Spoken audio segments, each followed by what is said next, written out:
A pleasant Tuesday, everybody. Welcome into the It's Official podcast. Jeremy Plonk and Jeff Siegel representing First Bet and Express Bet. Happy holidays, Mr. Siegel, and happy holidays to all the listeners out there as we roll on towards not only Christmas and Hanukkah and all the great festivities. We've got Santa Anita opening day just a week away from today as well. The day after Christmas. It's usual spot on the calendar, and entries will be drawn on Friday. Can't wait for that to dive in and start preparing for what I think will be a great day a week from today at Santa Anita.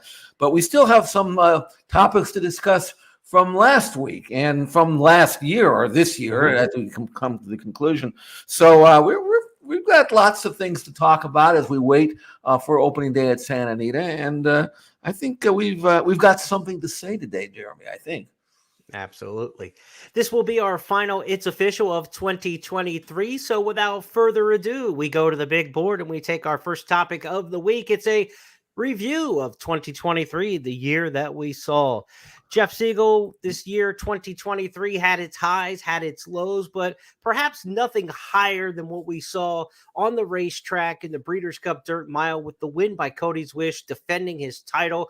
It was a storybook year that had a sad ending with the passing of Cody Dorman the weekend of Breeders' Cup, but what a phenomenal finish on the racetrack for the racehorse Codys Wish, who went out as a star on top at age 5. I mean, he was the story of the year for sure, and for him to finish out his career on Breeders' Cup Day in the manner in which he did, life and death to the end, didn't know whether he was going to win or not. It looked like he was going to, then maybe he wasn't, and then he put his nose down at the right time. Just a fitting climax to a wonderful story that tragically ended the day after with the passing of Cody. But this was the way this storyline figured to play out. And it played out with a tremendous racehorse, Codys Wish, who certainly, in my opinion anyway, earned Horse of the Year honors in victory. And they're into the stretch, and it's National Treasure still there. Codys Wish in between horses, now up into second. On the outside, it's Skippy Longstocking. Here comes Codys Wish alongside of National Treasure. Codys Wish takes the lead. Codys Wish and National Treasure coming down to the line, fighting back National Treasure. Codys Wish!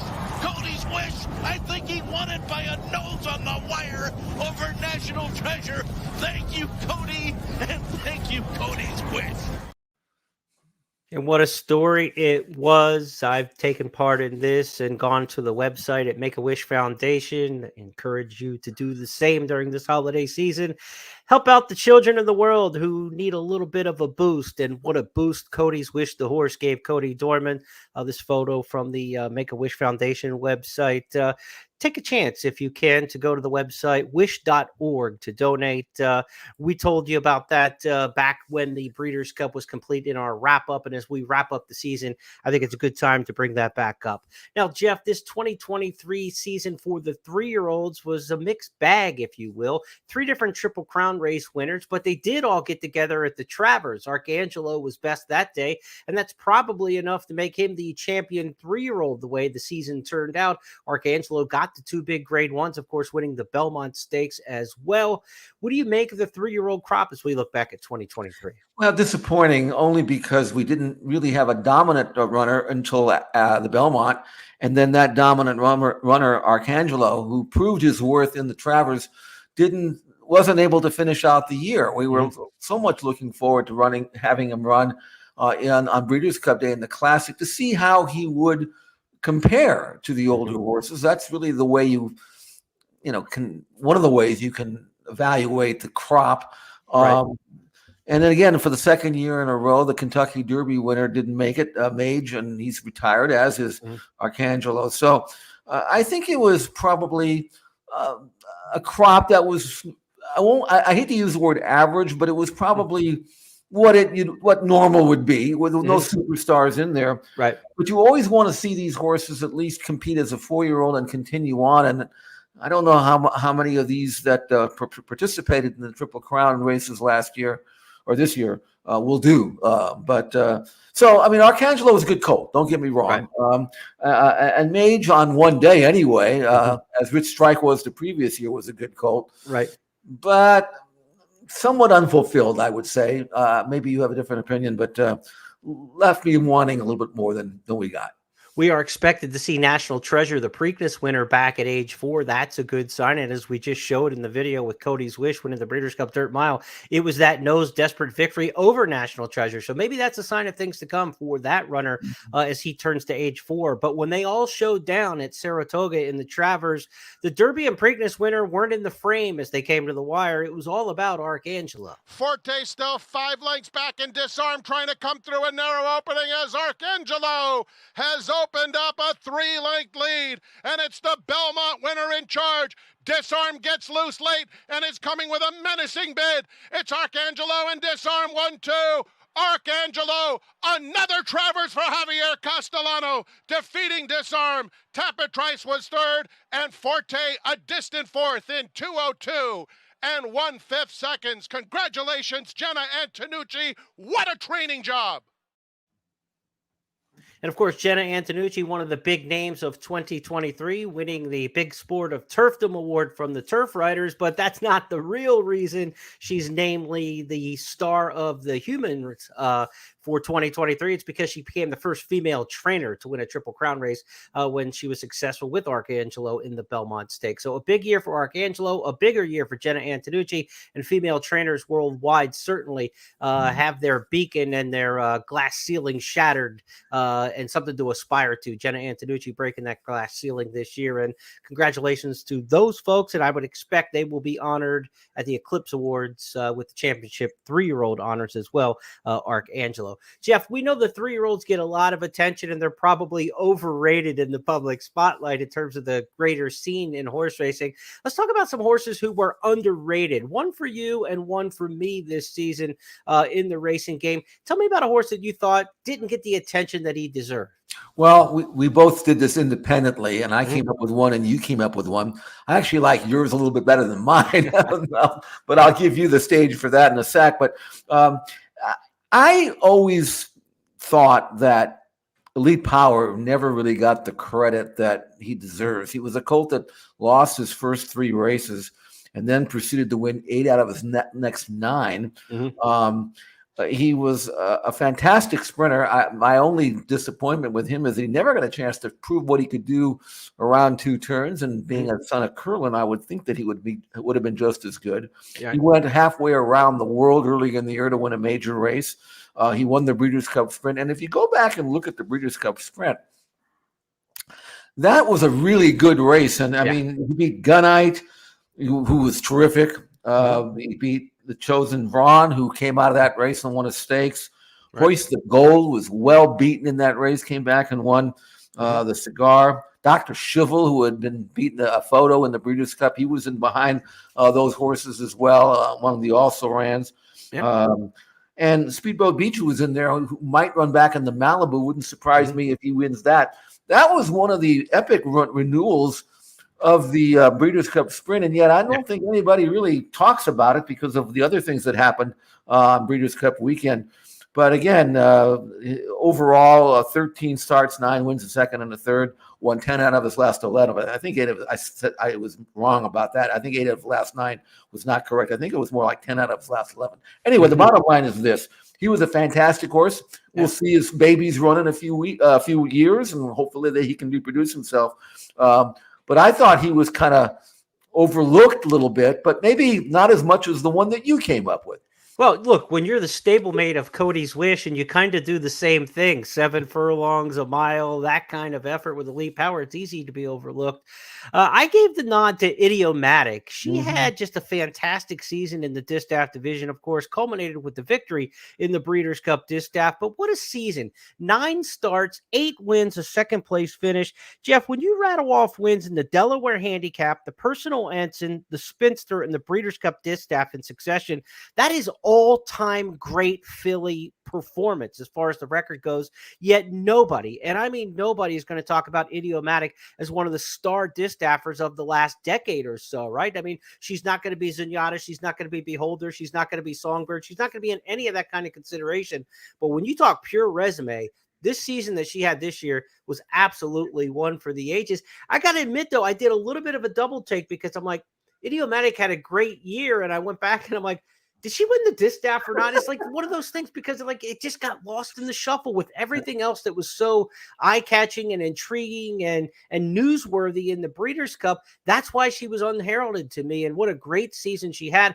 I don't know how she stacks up with the others. Maybe she caught a crop this year that wasn't that strong in the distaff division, but there was Clairiere. There were some other good ones in there, during the course of this season in the distaff division. There was Nest at one point in time and others. So, this was, I thought, a pretty good distaff division throughout the year, and she had an all-time kind of season this year. I'm glad we talked about her because in 3 years, whatever, when one of her foals goes through the ring at Keeneland or whatever, and I'm going to look at it, I'm saying, yeah, I forgot how good she was. It's Right. staring you in the face in the catalog page, but you're right. She was unappreciated.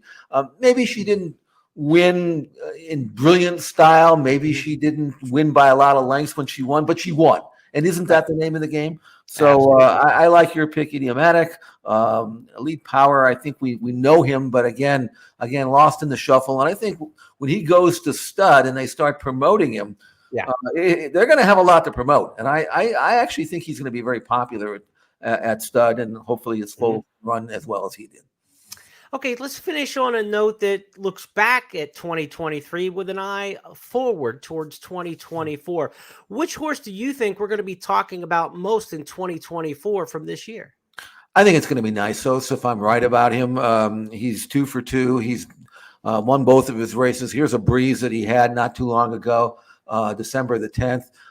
One thing about him is for a really, really good colt, he's so handy in the morning.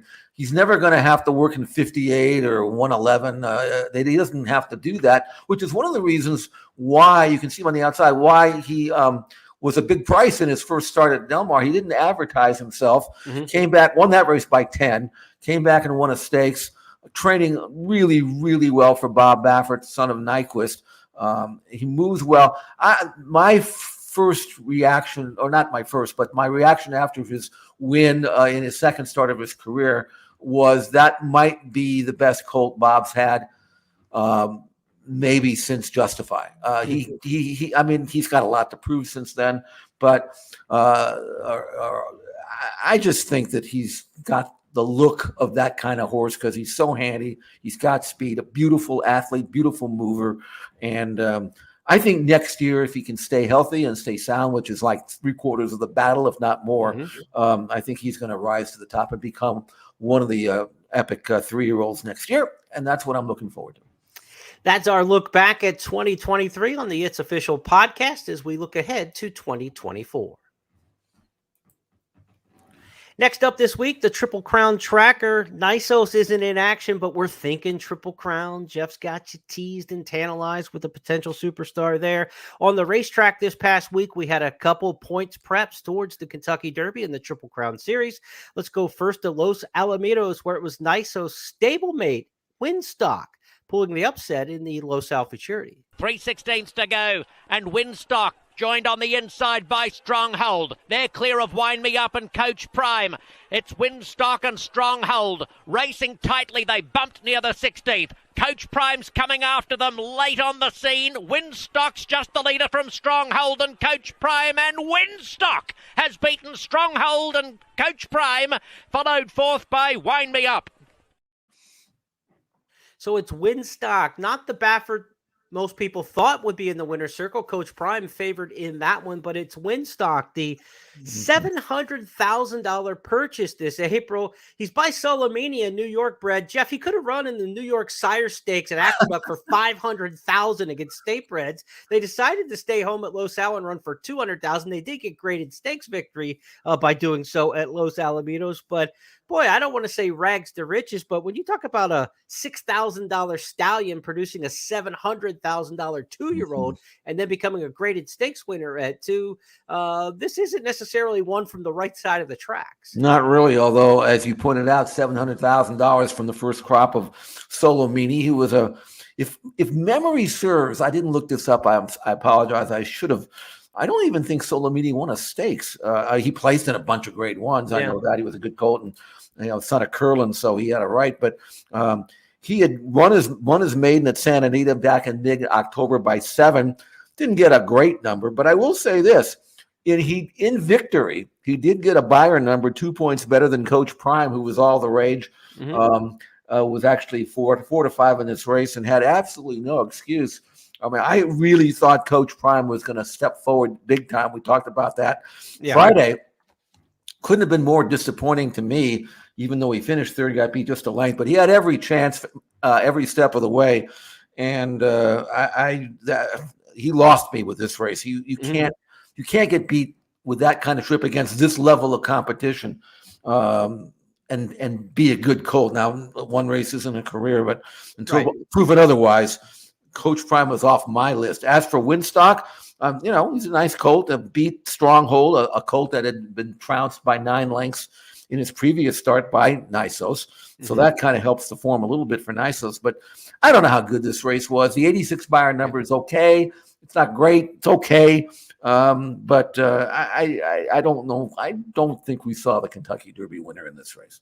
Yeah, and if he is going to be the Kentucky Derby winner, there's going to have to be some regulatory changes, right? That's another reason why I don't think changes. Ed Allred, the owner of Los Alamitos Racecourse, also co-owner of the course here that we're talking about in Winstock, said he's strongly in the Baffert corner that he will not change trainers just to run in the Kentucky Derby. So if Winstock turns out to be a Kentucky Derby horse, he will not run in Louisville unless Baffert's ban is lifted, according to Allred. So look, things change. You're only a Derby horse once in your life, but Allred's, had a lot of success in the racing game and has a lot of money. Maybe he doesn't need to go to Kentucky and wants to stand on the principle that he's backing there. So very interesting. It adds another layer of intrigue, politics, discussion, debate to this very seedy last few years between CDI and Bob Baffert. Just another layer to it. Yep. Like you, I'm not so sure this is a Kentucky Derby horse when we get farther down the line, but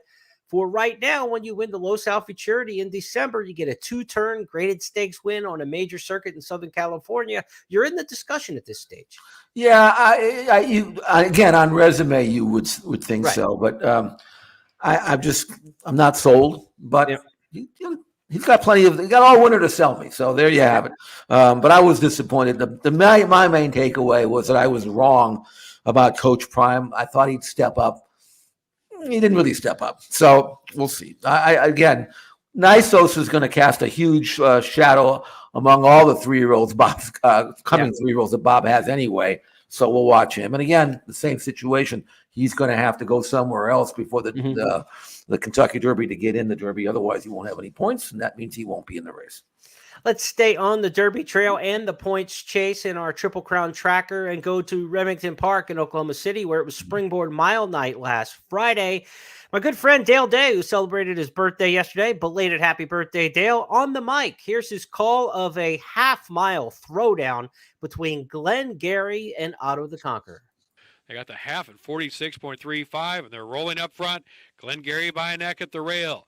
Otto the Conqueror keeping company right there with a quarter mile left now, and Otto the Conqueror making his move right now with Glenn Gary. They're on even terms as they go to the stretch. From the back, Raging Torrent still third, fighting off Magic Grant, My Buddy Mel, nothing from 3rd Street in the stretch in the Springboard Mile. Race on. Otto the Conqueror on the outside. Glenn Gary's the gray at the rail. They're nose to nose with a furlong left. Magic Grant emerging 3rd. Final 16th coming up. Otto the Conqueror now by ahead, trying to battle back. Glenn Gary doing so at the rail. Otto the Conqueror has more left, and Otto the Conqueror will get it by a half length, winning the Springboard. Otto the Conqueror.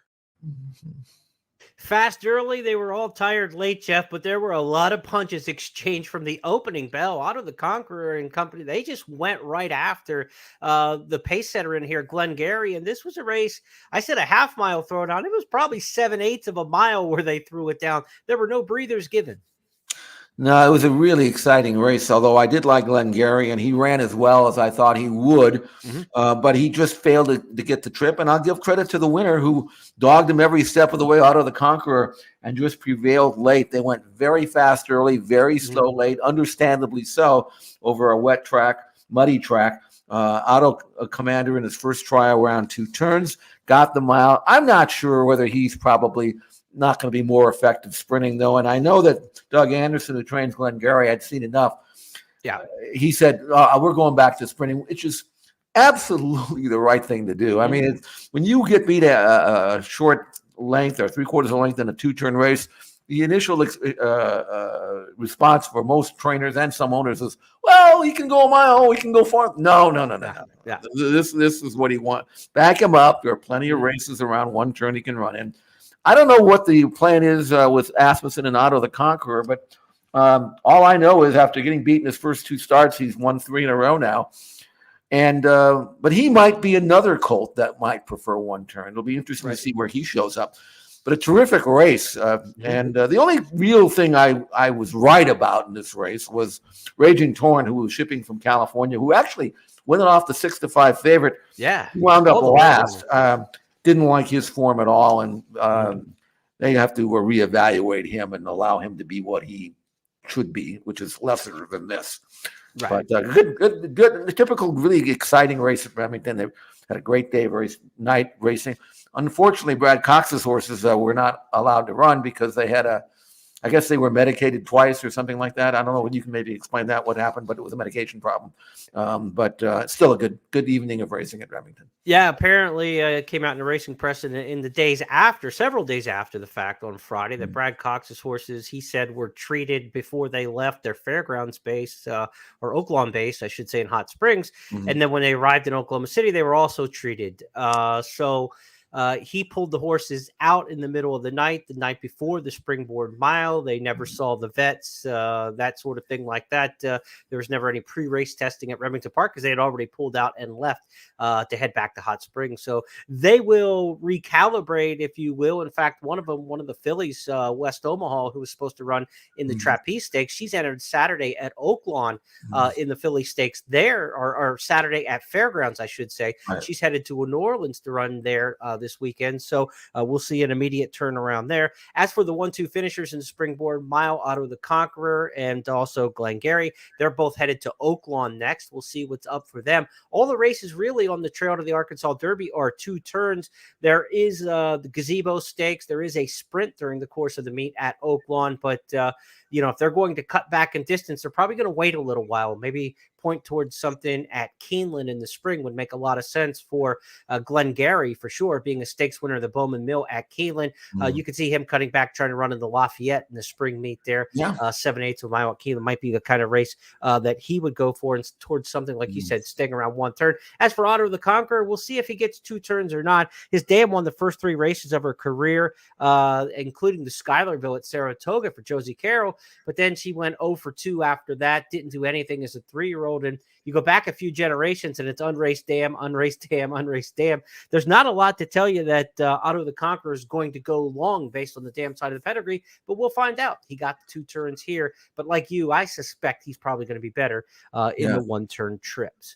I tell you, there's a good race this Saturday too, Jeremy, the Gun Runner, and I'm very it's a Fairgrounds $100,000 listed stakes, and I'm really looking forward to a colt named Nash, who was all the rage at Churchill. He broke his, he was second in his debut at Keeneland, and then he won by 10 for Brad Cox in a maiden race mid-November, and earned a 97 buyer number. I mean, that is fast. Right. So let's see if he can duplicate that against winners in the Gun Runner on Saturday as we start. I mean, it's not too early to talk Triple Crown and Kentucky Derby. And if this colt were to win this race, he'll be right in there with the rest of them, trying to verify that very favorable impression he made at Churchill last time out.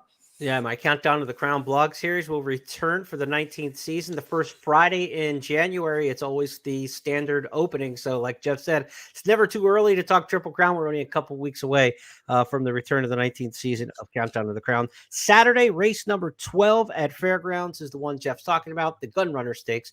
Check that one out. Be sure to play it with Express Bet and First Bet. Now, there's some controversy going around Twitter every once in a while in horse racing that you say, maybe it's not justified. It's just people kind of complaining to complain. Jeff, after the North American Graded Stakes Committee announced their graded stakes for 2024, Twitter blew up. Horse racing Twitter was apoplectic and justified in this particular case. I don't understand what this committee of racing secretaries, owners, breeders, the Thoroughbred Owners and Breeders Association, TOBA heads up the Graded Stakes Committee. I don't know what they're looking at anymore, Jeff. Some of the decisions made as far as races downgraded, some races upgraded, were just absolutely head scratching to me. We're going to give some of the details of what went down, how many races were graded, who went up, who went down, and talk about some of the headlines. Let me start off just by giving the raw numbers here, Jeff. Then I'm going to get your opinion on what exactly any of this means. The Grade 1 stakes for 2024, there were 93 of them named for 2024 season. One race was upgraded. We'll talk about that strange upgrade of that particular race. 5 races were downgraded. We'll also talk about the head-scratching downgrade of 5 of these Grade 1s. As for Grade 2, there were 137 of them scheduled for next year. 9 races were upgraded. 10 races were downgraded out of Grade 2 status. And 199 Grade 3 races. They added 4 new races that were listed last year. 15 races that were Grade 3s are no longer graded stakes races. So, Jeff, let's talk about some of the headlines and what we saw. The big one is the upgrade of the one Grade 1 stakes in all of American racing. If you had to pick one race, Jeff, you just look at it and you say, damn, that's a Grade 1. Did you have the Franklin Simpson Stakes at Kentucky Downs on your bingo card? Well, first of all, I had to look it up to find out where it was. We don't look too much at the Kentucky Downs races out here in California, although look, I mean, there are good races, there are a tremendous amount of money and all that, but sure. And I mean, of all the Grade 1 races, I mean, I know that. First of all, let's establish the fact that I think this is we're 50 years into this now with the Grade 1 with the grading system, and it was originally created the methods to try to help the breeders out, to try to figure out when you were selling mares or selling foals out of mares or standing stallions, that giving them a little bit of a boost to their resume and trying to promote the fact that these were horses that won top graded races.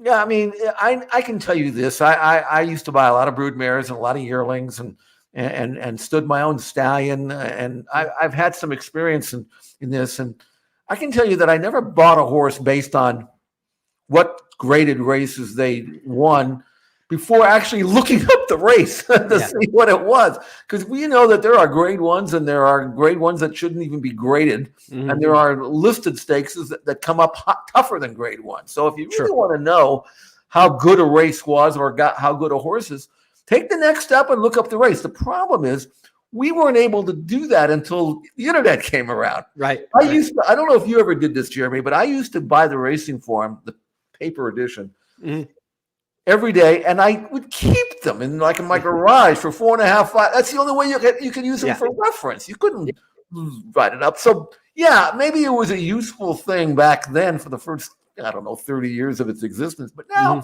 I really want to find out how good a horse really was. I just click and look at the chart. And we didn't have speed figures that were available then. That's one way you can evaluate how good a race was. The bottom line is this. I don't really care anymore. I don't. I mean, I have a better way of evaluating a horse for my own purpose than going by some arbitrary grade of a race that was graded that way before the entries or even the race was even run. How do you know how good a horse race it was just because it was good the previous year? So, I mean, some people like it. It's good for the racing secretaries like it because they can attract their horses to their race if they need to get out of town runners. But other than that, I got more important things to worry about than this. That's how I think that's kind of the moral of the story is, as horse racing fans, we need to disassociate ourselves with the graded stakes system as of any meaning whatsoever. It's done by TOBA, the Thoroughbred Owners and Breeders Association, like you said, to help create book value in sales. And it's racing secretaries who are also part of the committee, and their job is to attract horses to their races. So it is a self-serving committee doing self-serving things, and it is defining what it wants to define. And we're taking it as Grade 1, Grade 2, Grade 3 means they are the elite of the elite races. And they're not. They're the races that these people in these two particular niches within the niche industry want to establish credibility for. So I think we just need to disassociate ourselves with it as horse players and handicappers as if it has any significance at all. Here are the headlines from, just kind of, if you look at it as a true fan and say this is supposed to be the creme de la creme, these headlines are infuriating. Franklin Simpson is the only Grade 1 stakes upgraded this year. There has not been a single horse come out of the Franklin Simpson Stakes, a turf sprint at Kentucky Downs, to do anything of any major significance at the Grade 1 level. Why the race was upgraded, there's no point system that would provide that, other than the fact that I think they are trying to create an entire division of Grade 1, Grade 2, Grade 3 turf sprints. You also see down at the headline at the bottom, turf sprints seem to be the new push. Keeneland and Churchill Downs both got listed stakes races upgraded to Grade 3s this year. There were very few upgrades to Grade 3s. 2 of them were turf sprints in Kentucky. Kentucky seems to have done very well in this discussion, and turf sprints have done very well in this discussion. Take that for what it's worth. The downgraded Grade 1 races, the Carter in New York, the Beverly D, one of the best turf races in America, this year won by Fev Rover at Colonial Downs. I don't know why that race would immediately be yanked of its Grade 1 after 1 year at Colonial Downs after the closure of Arlington. The Hollywood Gold Cup now run at Santa Anita. You can debate that being a summer kind of in-between race between the Big Cap and at Santa Anita and the Del Mar Big Race, the Pacific Classic. Maybe you can debate the Hollywood Gold Cup's not a Grade 1 anymore. But the Man of War on turf, the United Nations on turf, these races were all downgraded from Grade 1s. And the biggest, silliest, stupidest downgrade of all is that the Vosburg Stakes, which has produced the Breeders' Cup Sprint winner each of the last 2 years, was downgraded from a Grade 2 to a Grade 3. Jeff, if you're going to tell me that the Vosburg Stakes after back-to-back Breeders' Cup Sprint winners is a Grade 3, I don't know what we're looking at. The Count Fleet at Oaklawn is still a Grade 3, and if you look at the horses who have run at the Count Fleet over the last 5 years, your jaw would drop. Every sprint champion that we have crowned in like the last 5 or 6 years has come through the Count Fleet at Oaklawn. That's still a Grade 3. So if we're talking that the Vosburg and the Count Fleet are Grade 3 stakes races, then the 1, 2, 3 means nothing. Well stated. Couldn't have said it better, Jeremy. And that's one of the reasons why I don't pay attention to it. I think it's a waste of time. If I want to find out how good a horse was, which is what the graded system is supposed to help you determine, I got a lot better ways to do it than looking at whether or not it's a Grade 1, Grade 2, or Grade 3, because I don't trust any of them, quite frankly. Let's turn our attention to Santa Anita on Tuesday, where it will be opening day of the winter spring meet of old, but now the Classic Meet, renamed last year. Santa Anita's Classic Meet gets underway December 26th, the day after Christmas, exactly 1 week from today. Let's get excited with a little hype video, if you will, of Santa Anita's opening, and Jeff and I will tell you what to look for. Time is measured differently here. Years, decades, generations begin to blur. This place has its own time, its own minutes, its own seconds, where old and new run in the same circles, where big is small, and small is big. It's a place where being completely in the moment is the only way for time to stand still. Time, that is. Not you.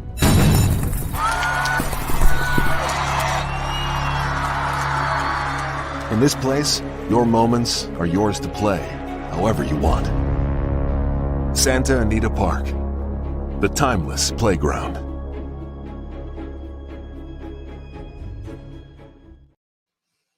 And it all starts again on Tuesday, December the 26th, Classic Meet at Santa Anita opening. Jeff, you've been to just about every winter meet at Santa Anita for the last 40 plus years. This is your backyard. This is your place to race. And opening day, it doesn't get much better than that with a just loaded stake schedule. Especially this year, 11 race program. They're expected to have 6 stakes. Obviously, the Malibu looks very interesting as always. And I think, with horses being freshened, not a whole lot of grass racing, not very little grass racing in California in the month of December. So the grass horses will be fresh. 50% or more of the races will be on turf as long as we have good weather, which we will not have in the next few days here. But that's okay. Get the rain out of the way. It'll dry out, and we'll have a great sunny day on opening day.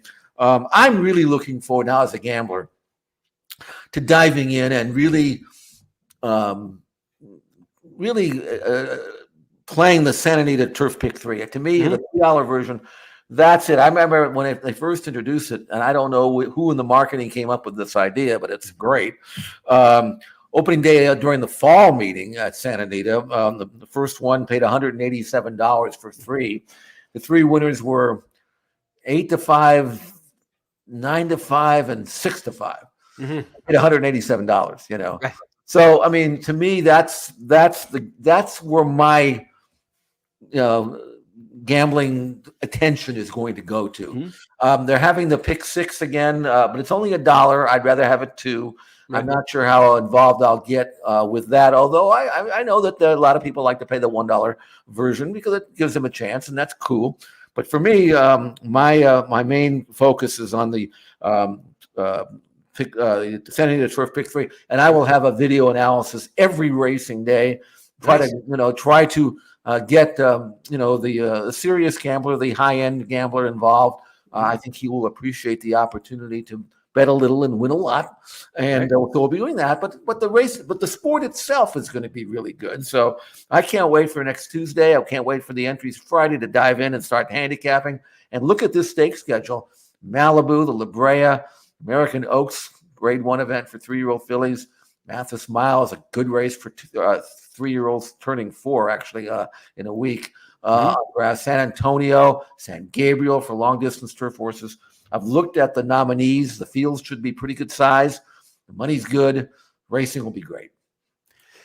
We will have a special $10,000 hit and split on the opening day late pick 4 when you play with Express Bet and First Bet at Santa Anita coming up on Tuesday the 26th. So be sure to check that out and make sure you opt into all of the promos. Santa Anita opening day just a week away. Now that 26th of December will be our celebrated Christmas holiday. Actually, we'll be hanging out with playing the races at the track. So no podcast next week on the 26th. We're going to observe that as our Christmas holiday, if you will. In podcast land, Jeff and I are going to be knee deep in opening day at Santa Anita a week from today. And then we'll join you in the first Tuesday of the new year. But we've got one more topic for you this week on It's Official. As we do each and every week, we're looking for a star of tomorrow. And we go to South Florida for this one. Christophe Clement looks like he's got a pretty nice filly. And we're going to take a look at El Torero, this week's star of tomorrow. They're on their way home, and El Terreno with an easy lead early, and it's even easier now. An eighth of a mile out, the daughter of Schweitstown pouring it on.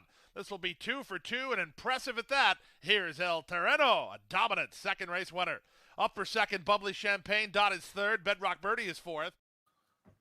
So, Jeff, tell us about our star of tomorrow, El Terreno. Well, I'm going to give. I know Christophe Clement, who trains this filly.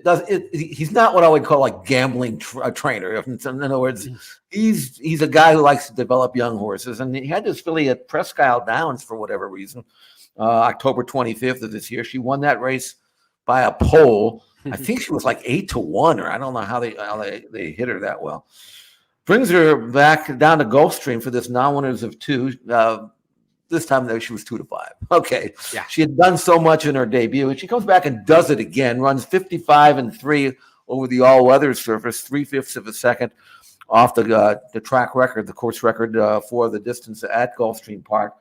Under wraps, and a 2-year-old filly by Speightstown, and out of a Malibu Moon Mare, an unraced mare who was a half-sister to a really good 3-year-old that you remember, Jeremy, I Want Revenge, a few years back, won the Wood Memorial. Pretty good family here as well. So I think she's got a chance. Now, she's won 2 races, both of them on synthetic. Obviously never routed yet, but she might be a lot better than maybe people think. I mean, her numbers were strong. Again, she could have gone a lot faster if they let her run here. I'm really curious to see how she will perform on conventional dirt, if in fact that's her next start. And I can't really wait to see her run on grass. She should absolutely love the turf. So lots of options for this 2-turn-3 beautifully bred filly, El Toreno, winner last week of our first level allowance at Gulfstream Park. Here is a look at our 5 topics this week that are now official because Jeff Siegel and I said so. That's the way we play the game. We took a review of 2023. We talked about the most significant and memorable storyline being Codys Wish. We talked about the sophomore class and its ups and downs in 2023. Our most underrated horses of the season. I went idiomatic in the distaff division. Jeff said elite power among the sprinters. And the horse we're looking at to talk about most next year at this time, Jeff says, look out for Nisos, the 2-year-old for Bob Baffert, about to turn 3. Speaking of 3-year-olds, our Triple Crown tracker took you to Winstock's victory at Los Alamitos, Otto the Conqueror winning at Remington Park in Oklahoma City, and the Springboard Mile. And then we looked ahead to Saturday's big one at Fairgrounds with 10 Kentucky Derby prep points to the winner, where Nash headlines the field for the Gunrunner Stakes in New Orleans. Making the grades, say what? Yeah, the Graded Stakes Committee made some very curious choices. We had some pointed opinions on that. Bottom line, we say ignore it as a horse player. This is something for the breeders and the racing secretaries. Let them enjoy their grades. 7 days out from Santa Anita as opening day comes up on December 26th. Jeff, very much looking forward to the Turf Pick 3, the Santa Anita Turf Pick 3. Looking forward to that from a betting standpoint. $10,000 late pick 4 hit and split on opening day with First Bet and Express Bet. And our stars of tomorrow this week featured El Terreno, a allowance winner at Gulfstream Park, now 2 for 2 for trainer Christophe Clement. That's going to wrap things up for us on this week's edition of It's Official. We will not have a broadcast next week on December 26th, opening day at Santa Anita. Be sure to be checking things out at Express Bet and First Bet with all the content we'll have between now and then.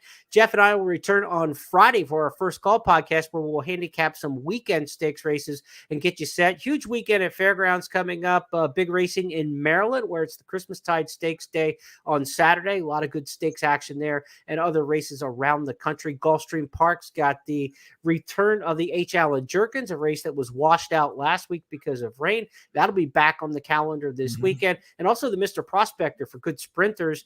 Sibelius, the horse who won the Mr. Prospector and then went to Dubai and won the Golden Shaheen, back in action on Saturday at Gulfstream. So a lot of good action coming up. Jeff, you and I will be back on Friday to talk about it. Yeah, good racing. Calm before the storm, as they say. Although the storm here, as I mentioned, will be taking place on Wednesdays and Thursdays this week. Get the rain out of the way. Yeah. We'll gear up for weekend racing around the country on Friday on our First Call show. And then I'll be putting up stuff on Sunday to get you a couple of days a head start handicapping the races at Santa Anita. Looking forward to that. Looking forward to another great weekend. And next week, for me anyway, that's my Christmas, the day after Christmas.